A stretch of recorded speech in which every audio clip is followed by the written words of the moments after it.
Hello guys, welcome back to my channel. आज जो है हम ह्यूमन रिसोर्स मैनेजमेंट का ट्रेनिंग चैप्टर कर रहे थे, तो उसका जो नेक्स्ट टॉपिक है वो स्टार्ट कर रहे हैं। तो नेक्स्ट टॉपिक जो है वो है मेथड्स ऑफ ट्रेनिंग। ट्रेनिंग के कौन कौन से मेथड्स होते हैं, जब हम किसी भी एम्प्लॉय को ट्रेनिंग प्रोवाइड करेंगे तब क्या मेथड होंगे, या हम किसी मैनेजरियल एग्जीक्यूटिव्स को जो काम कर रहे हैं वहाँ पर मैनेजरियल लेवल पर, उनको अगर हम ट्रेनिंग प्रोवाइड करेंगे तो कौन कौन से मेथड को यूज़ करेंगे। तो इस तरह से उनके नेचर के बेसिस पर ट्रेनिंग को दो पार्ट्स में डिवाइड किया गया है, एक वर्कर्स के पार्ट्स के लिए और एक मैनेजरियल एग्जीक्यूटिव के पार्ट के लिए। वर्कर्स के पार्ट का अलग डिवाइड है और मैनेजरियल एग्जीक्यूटिव के लिए अलग। यहाँ पर एक चार्ट है गिवन। सो वर्कर्स के लिए कौन कौन से मेथड यूज़ किए जाएंगे, 7 मेथड्स यूज़ किए जाएंगे। पहला होता है ऑन द जॉब ट्रेनिंग, दूसरा होता है वेस्टिब्यूल ट्रेनिंग, तीसरा होता है apprenticeship training, fourth one is training by experienced workman, फिर फिफ्थ आता है training by supervisors and training at training centre and internship training. Managerial executive के लिए जॉब रोटेशन कमिटीज बनती हैं, assistant to position, junior board, special conferences, in basket training method, incident method, role playing method, business games method, case study और programmes of management associations. तो ये सारे methods हैं, इनको भी हम डिटेल में स्टडी करेंगे। अब ट्रेनिंग मेथड फॉर वर्कर्स में सबसे पहला मेथड है ऑन द जॉब ट्रेनिंग का। ये जो है एक ओल्डेस्ट मेथड है और बहुत ज़्यादा प्रिविलेंट मेथड है, जो कि बहुत ज़्यादा यूज़ किया जाता है। ट्रेनिंग जो है इसमें एम्प्लॉयज़ को दी जाती है ऑन द जॉब, और ये जो ट्रेनिंग दी जाएगी ये बड़े बड़े जो सुपरवाइजर्स हैं या एक्सपीरियंस सुपरवाइजर्स हैं या एक्सपीरियंस और स्किल्ड वर्कर्स हैं उनके द्वारा ये ट्रेनिंग दी जाती है। लेकिन कब दी जाती है, उसी जॉब को करते करते वो ट्रेनिंग दी जाएगी। जैसे मान लो कि प्रोडक्शन का काम हो रहा है किसी ऑर्गेनाइजेशन में, तो वहीं पर ही उनको कहा जाएगा कि आप प्रोडक्शन भी करो। प्रोडक्शन कैसे करो, जो आपके सुपरवाइजर्स हैं उनसे पूछो, या फिर जो वर्कर्स वहाँ पर काम कर रहे हैं जो इन काम को जानते हैं तो वो उनको वॉच कर कर उस चीज़ को लर्न करेगा। और इसमें क्या होता है, जो भी एक्चुअल इन्वायरमेंट होता है, एक्चुअल कंडीशंस होती हैं वर्क की, उनके साथ ही उनको वर्क करने का मौका मिल जाता है। तो जो भी स्किल्ड सुपरवाइजर होते हैं वो उनको करेक्ट मेथड बताते हैं कि किस तरह से काम को करना है। वो साथ साथ प्रोडक्शन भी करते रहते हैं और काम को सीखते भी रहते हैं। तो इनके एडवांटेजेस क्या हो जाते हैं, ये जो है एक तरीके से बिल्कुल सिंपल मेथड है ट्रेनिंग का। यहाँ पर आप ट्रेनिंग बहुत आसानी से प्रोवाइड करा सकते हो। ट्रेनिंग जो है उसका पूरा इंटरेस्ट होता है जॉब में, क्योंकि जॉब कहाँ पर हो रही है, जहाँ पर उसको ट्रेनिंग मिल रही है वहाँ उसका वो एक्चुअल इन्वायरमेंट और एक्चुअल कंडीशन है जहाँ पर एक्चुअल में वो बाद में जॉब करेगा। ठीक है, trainee learns to work under actual conditions of work. जो भी एक्चुअल कंडीशंस हैं वर्क की, उसमें ही वो काम कर रहा है और लर्न भी कर रहा है कि किस तरह से उस काम को करना है। फिर नेक्स्ट है trainee earns wages along with for work. यहाँ पर साथ के साथ जब उसको ट्रेनिंग मिल रही है तो वो वेजेस भी अर्न कर रहा है, पैसा भी अर्न कर रहा है सीखने के साथ साथ, और उसको कई इंसेंटिव्स भी प्रोवाइड हो जाते हैं, क्योंकि वो काम तो कर रहा है लेकिन बस ये है कि साथ के साथ सीख भी रहा है। फिर नेक्स्ट है where workers are unable to provide suitable training to the training then this method is prove suitable. जहाँ पर जो मैनेजर्स हैं वो सुटेबल ट्रेनिंग मैथड्स को अप्लाई नहीं कर सकते, या सुटेबल जो ट्रेनिंग के लिए एफिशिएंट या नॉलेजेबल जो पर्सन्स होते हैं उनको अपॉइंट नहीं कर सकते, तो वहाँ पर ये मेथड जो है सुटेबल होता है। जैसे बहुत ज़्यादा जो एक्सपीरियंस होते हैं जिनको बिल्कुल परफेक्ट नॉलेज होती है, तो वो क्या करते हैं, उनसे ज़्यादा फीस चार्ज करते हैं ट्रेनिंग में सिखाने के लिए। तो इस तरह से उनको ज़्यादा कुछ खर्चा नहीं करना पड़ता। जो भी वहाँ पे परफेक्ट सुपरवाइज़र होता है वो सारी चीज़ों को बताता है जितना उसको पता होता है, और किसी भी तरह का अलग खर्चा भी उनको नहीं करना पड़ता, किसी अलग तरीके की ट्रेनिंग सेंटर्स नहीं खोलने पड़ते। तो यहाँ पर इनका ये एडवांटेज हो जाता है। जैसे अगर हम कोई और मेथड को यूज़ करें तो वहाँ पर अलग ट्रेनिंग सेंटर खोले जाते हैं, वहाँ पर पहले उनको ट्रेनिंग के लिए भेजा जाएगा, उसके बाद उनको जॉब ऑफर की जाएगी, तो थोड़ा लंबा प्रोसेस हो जाता है। तो यहाँ पर प्रोसेस भी शॉर्ट रह जाता है। Organizations where different kind of worker are done, there is there this kind of training is not suitable। जहाँ पर ऑर्गेनाइजेशन के जो डिफरेंट वर्कर्स हैं, डिफरेंट अलग अलग तरीके से काम कर रहे हैं, वे डिफरेंट काइंड्स ऑफ वर्क हैं, तो वहाँ पर ये ट्रेनिंग सुटेबल नहीं होती है, क्योंकि अलग अलग तरीके के काम हैं। तो ज़रूरी नहीं है हर एम्प्लॉय हर एक काम को सीख पाए ऑन द जॉब रह के ही, तो उसके अलग ट्रेनिंग प्रोवाइड करानी पड़ती है, तो यहाँ पर वो सुटेबल नहीं हो पाता। डिसएडवांटेज क्या है, progress of work is hindered due on the job training. Process of work hindered क्यों हो जाता है? क्योंकि अब उनको पता तो है नहीं कि काम कैसे करना है। वो जैसे जैसे थोड़ा बहुत सीखते जा रहे हैं, वो वैसे वैसे करते जा रहे हैं, तो क्या होता है कि वो उस हिसाब से उस एफिशिएंसी के साथ काम नहीं कर पाते। तो जो वर्क है वो वहाँ पर कहीं ना कहीं हैंडर्ड हो जाता है। यहाँ पर ऑब्स्टेकल्स क्रिएट हो जाते हैं।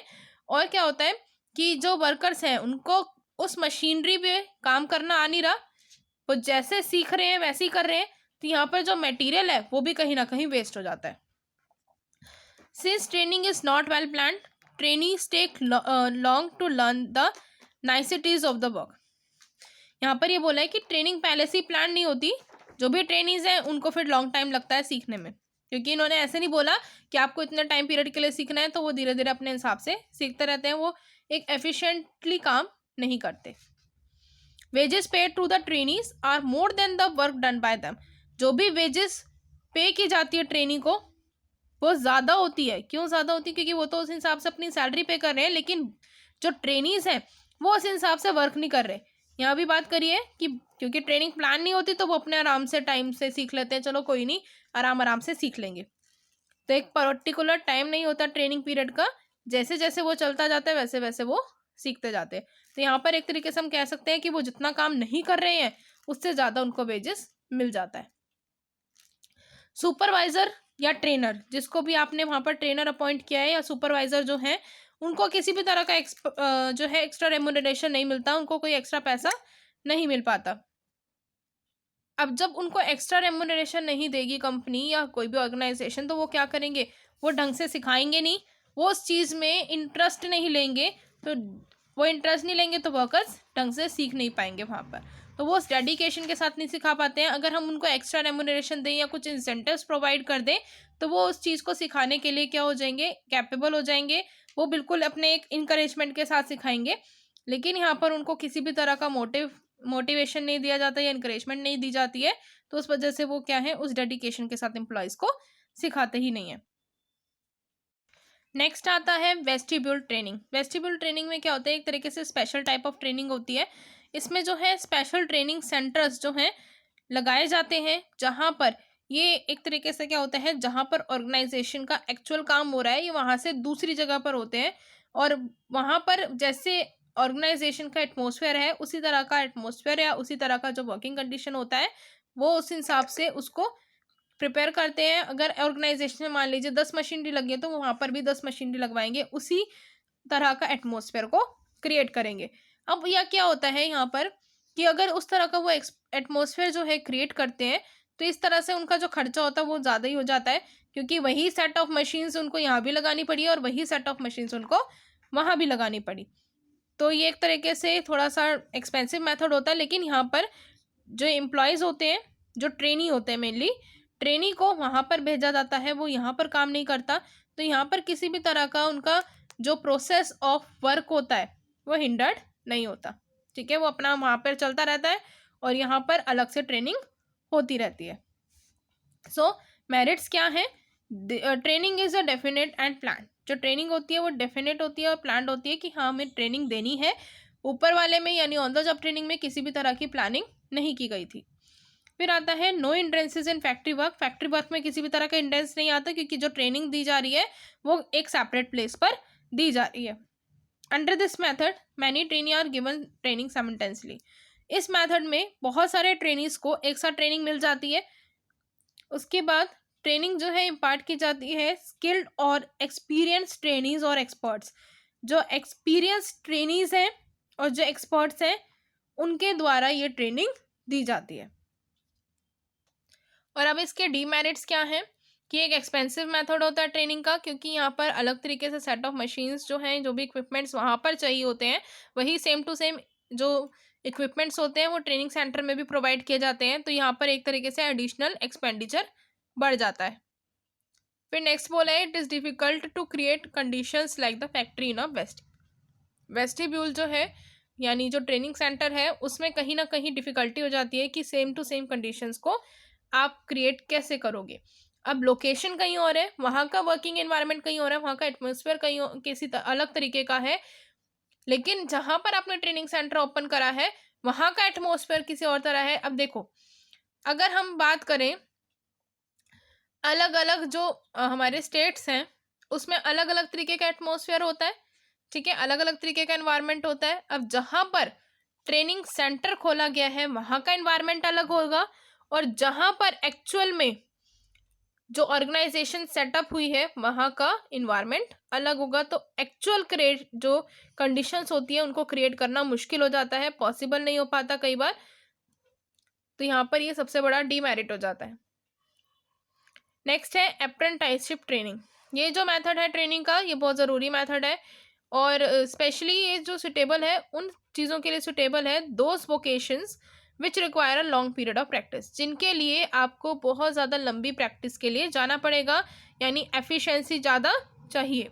तो यहाँ पर क्या होते हैं कि स्टूडेंट्स जो होते हैं, ठीक है, चाहे कॉलेज स्टूडेंट्स हो गए, उनमें से उन स्टूडेंट्स को लिया जाता है, ठीक है, उनको कोई वोकेशनल स्किल्स जो हैं वो कराई जाती हैं, उनको वो दी जाती हैं।